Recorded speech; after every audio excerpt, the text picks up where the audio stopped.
I'm John Moscow. And I'm Amy Halpern-Laff. Welcome to the Ethical Schools podcast, where we speak with educational innovators about creating ethical educational environments and instilling lifelong ethical habits. We often underestimate the power of the arts to support SEL and to create ethical communities. And by SEL, you mean social emotional learning? Exactly. Yeah, it's interesting because schools so often downgrade the arts, or they think of them only in terms of whether they can raise, reading or math scores. But when you see children literally jumping up onto a stage to figure out how they can help resolve situations such as bullying or domestic violence, you see how incredibly limiting that way of approaching things is. And today we're going to be talking with Eva Lopez, who is encouraging and empowering children to do exactly that kind of thing. Eva Lopez is the artistic director of Act4Change. She's a founding member of the Shaman Repertory Theater in New York, the Teatro del Pueblo in Minnesota, and Casa Cruz de la Luna in Puerto Rico. She has just received a community arts grant from the Bronx Council on the Arts. She teaches Latin American and Latina studies at John Jay College. Dr. Lopez is also the senior director for high school and community programs at Sobro, an economic development corporation in the South Bronx. Welcome, Dr. Lopez. Thank you. Welcome. This is Amy. So could you tell us a little bit about Act4Change? Just what is it? How does it work? So Act4Change actually is a project that I developed as a part of my research at a Union Institute and University. And it's an adaptation of the theater of the oppressed technique, which comes out of Brazil and was developed by Augusto Boal. It actually consists of a series of about 8 weeks or 10 weeks of theater of the oppressed exercises and games, and then it moves into and allows communities, young people, and adults to address the social conditions in their community. So they develop original work and then create a forum theater presentation in their community and involve the audience in a social action project afterwards. So it's a pretty comprehensive program, but the goal is really to allow community members, children, and young adults to engage in very meaningful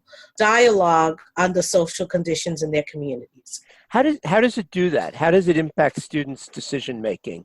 And do you think that it helps students to make more ethical decisions? I do. I think that what happens, because we're using so much of the theory that is grounded in theater of the oppressed, it allows young people to engage in the critical thinking and the thinking process in a slower mode.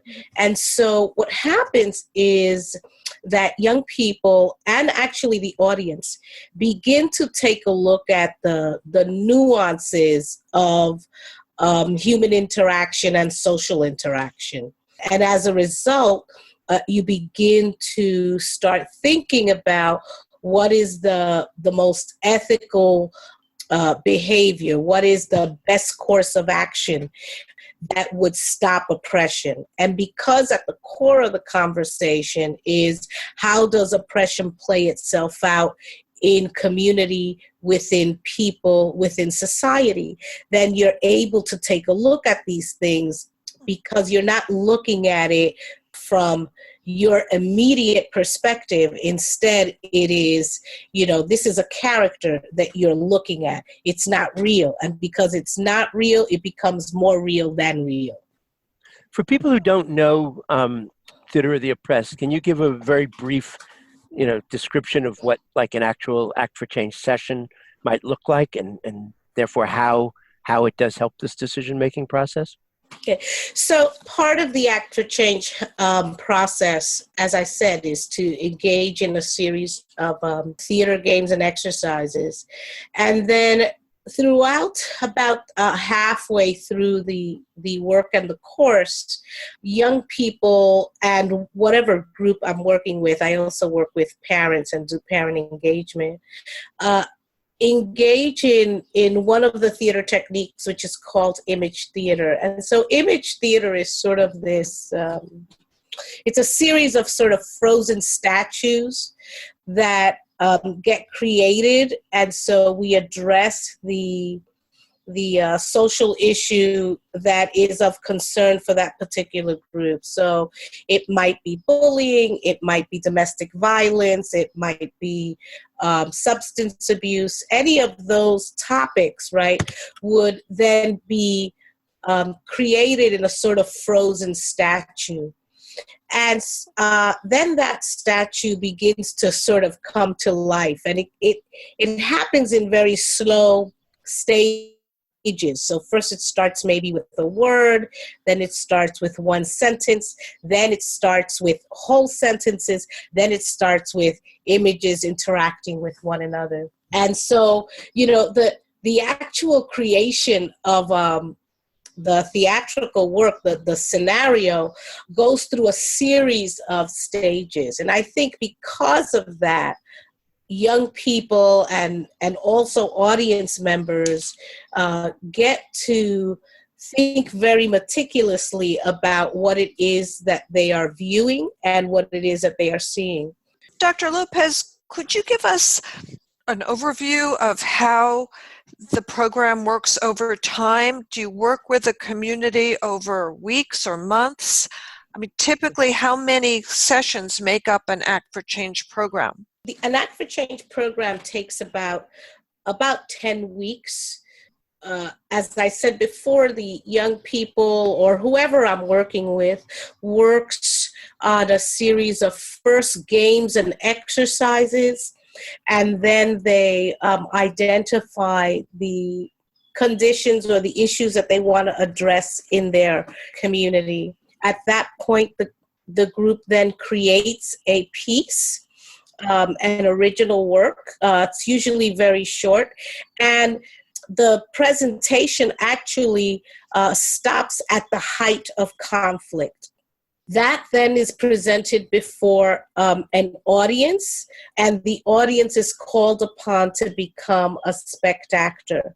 And so a spect-actor is a very important role in the performance, because what happens is that the audience sees the performance once, and then is called upon to see the performance again and then stop the performance if they have a solution, an alternate intervention that they think may resolve the conflict on stage. And so an example of that, I guess, would be one that we did recently on bullying, where the young person is bullied through a period of time, and finally at the end of the last scene attacks the other student who is making fun of her and has been bullying her for all of this time. And so what happened was that the audience during that performance, some students and adults as well, said stop, and then got up and showed us their alternate possibility or solution. Actually, I recall in the performance, there was one adult that got up, stopped the performance, came on, and became the protagonist, and actually started to address not the bully, but the person who was the instigator and having the bully, telling the bully what to do. And so it was the first time that anyone had addressed that character on the stage. So it was very interesting. And when you do these programs in schools, does the impact extend at all beyond the walls of the school? Yes, it does, because, and I mean, I think that's why, you know, we adapted Theater of the Oppressed to include, and we call it Act4Change, because after the performance, I mean, we understand that Theater for Social Change doesn't happen necessarily just because we do a theatrical presentation and someone says, oh, let's try to resolve this problem in this way, and boom, everybody still gets up and goes home and life continues. So what we advocate for is to have the audience members at that point begin to really think about, what are we going to do about this issue? Yes, we're going to present it. Yes, we're going to examine possibilities for intervention. But now that you're a spect-actor, you have to act on these solutions that you said are possible. And so what happens is that young people then come back together. The audience members actually come back together. They begin thinking about what they're going to do, what can they do to send the message out that they want to send about whether it's bullying or domestic violence or any of the other topics that get addressed. So what might be some of those forms that action might take, or those activities might take? Do they involve creating other forms of art, or are they community organizing, or going to speak at public meetings, or what kinds of things? So they can come up with a variety of options. Again, because it becomes student-centered, and we really sort of support the idea of really giving young people voice. What ends up happening is the last year, one of our groups decided that they wanted to do a peace walk.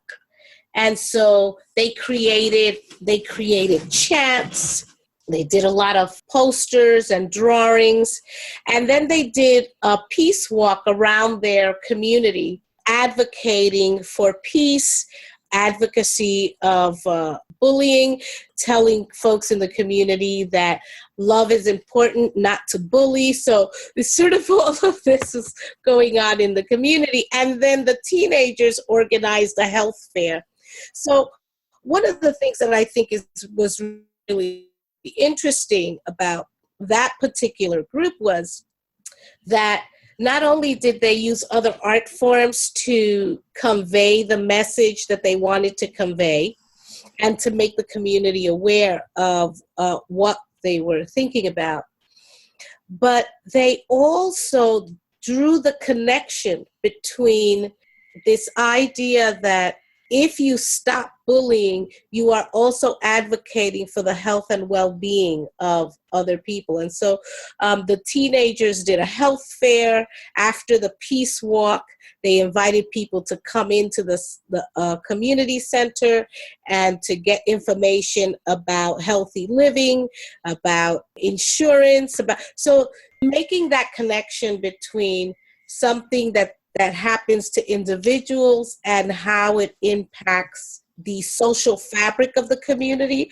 I think was a very important learning outcome for the youth. You mentioned teenagers. Can this be done with younger children as well? Yes. So the Peace Walk was actually organized by middle schoolers. The teenagers organized the health fair, and then the elementary school children did all of the artwork and the chants. So it was really sort of a full community effort. It's exciting. Dr. Lopez, could a whole class or school be based on the principles of Theater of the Oppressed? You know, that's something that you're like the third person who has I think the universe is telling me something. Because you're like the third person that has brought that up.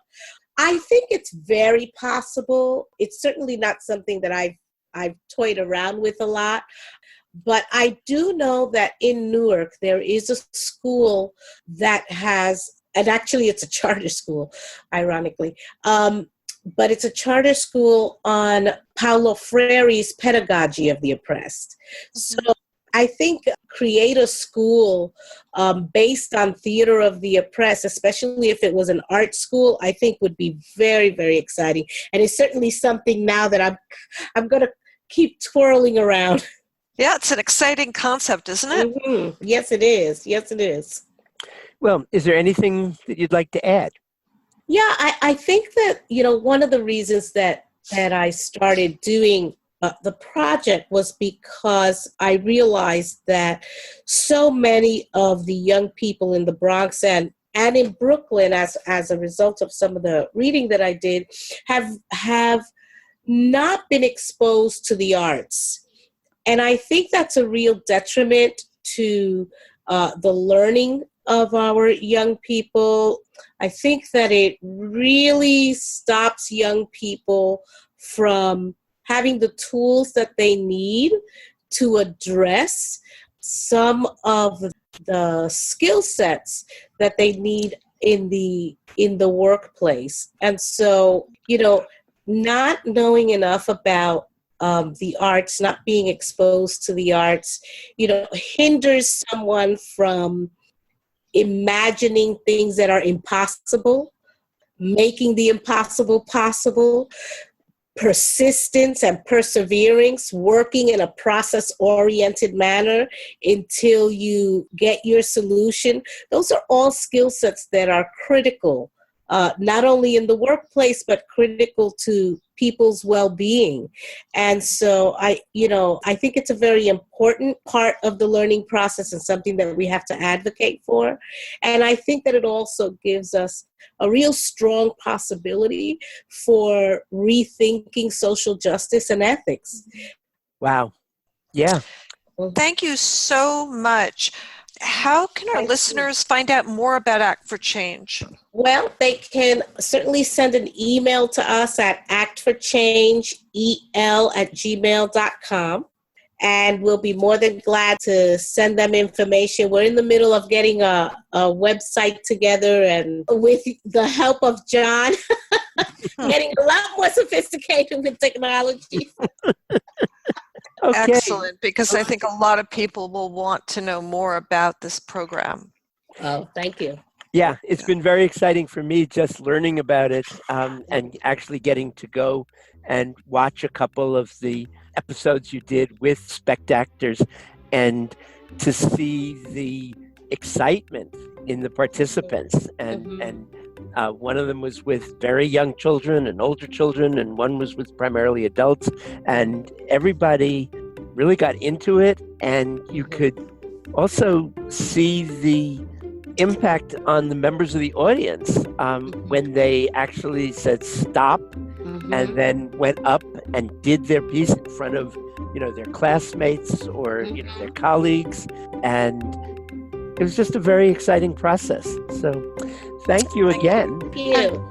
And thanks to our audience. Thank you for listening. Please tell your colleagues and friends about the Ethical Schools podcast. You can go to our website, ethicalschools.org, and sign up for this podcast and for our newsletter. Follow us on Twitter. Our handle is @ethicalschools. And if you'd like to suggest a guest for a future show, please let us know. You can reach us at john@ethicalschools.org or amy@ethicalschools.org. Thanks so much. If you're doing John at Ethical Schools, it's JON without CH.